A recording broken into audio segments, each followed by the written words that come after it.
श्री गुरुचरित्र कथासार अध्याय 15 श्री गणेशाय नमः, श्री सरस्वत्यै नमः, श्री कुलदेवताय नमः, श्रीपाद श्री वल्लभाय नमः, श्री नृसिंह सरस्वत्यै नमः। वैजनाथ येथे गुरु गुप्त राहिले। सिद्धमुनी म्हणाले, नृसिंह सरस्वती स्वामी गुप्तपणे राहिले। याचे कारण असे की आपला महिमा जास्त वाढू नये व लोकांचा आपल्याला उपद्रव होऊ नये, एकांत मिळावा। साधूंबरोबर असाधू, स्वार्थी, दुर्जनही येतात, त्यांचा उपसर्ग होऊ नये। नाना प्रकारचे लोक वरदाने मागतात, त्यांच्या वासना, त्यांच्या इच्छा कधीच पूर्ण होत नाही। त्यांचा त्रास वाचावा हा त्यांचा हेतू होता। ते सर्वसमर्थ होते, पण वरदानातही योग्य अयोग्य पाहिजे असते। नामधारका त्यावेळी स्वामींनी आपल्या शिष्यांना जवळ बोलावून म्हटले, तुम्ही आता भारतभर सर्व तीर्थयात्रा करा, नंतर श्रीशैल पर्वतावर या। त्यावर शिष्य म्हणाले, आम्हाला दूर का लोटता? सर्व तीर्थे गुरूंच्या चरणाशीच असतात, आम्हाला भ्रमण करायला का पाठविता?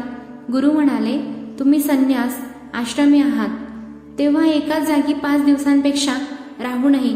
आधी भ्रमण करा, मग स्थिर करा, नंतर एकाच स्थानी राहावे, तिथून कोठे जाऊ नये। आणखी जास्त धर्मज्ञान या तीर्थाटनात तुम्ही मिळवावे अशी माझी इच्छा आहे।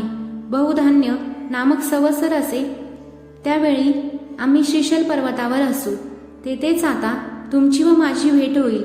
शिष्य म्हणाले, गुरूंची आज्ञा पालन करणे कर्तव्य आहे, म्हणून आम्ही तीर्थयात्रा करू।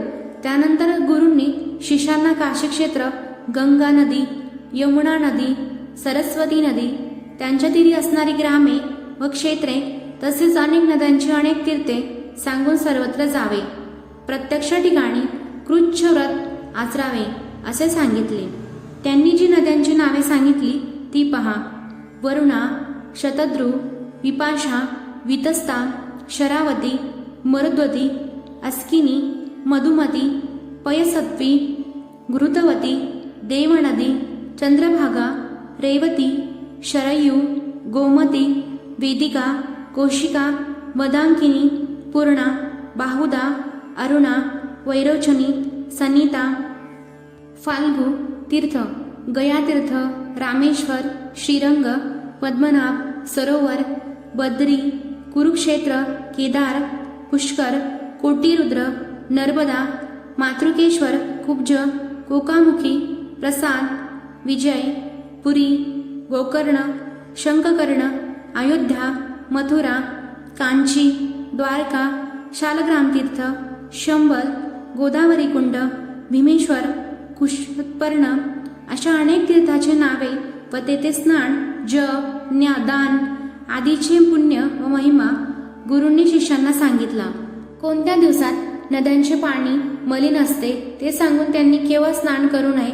उदाहरणार्थ, कर्क संक्रांतीनंतर 2 महिने पावसाच्या आरंभी ते सविस्तर सांगितले।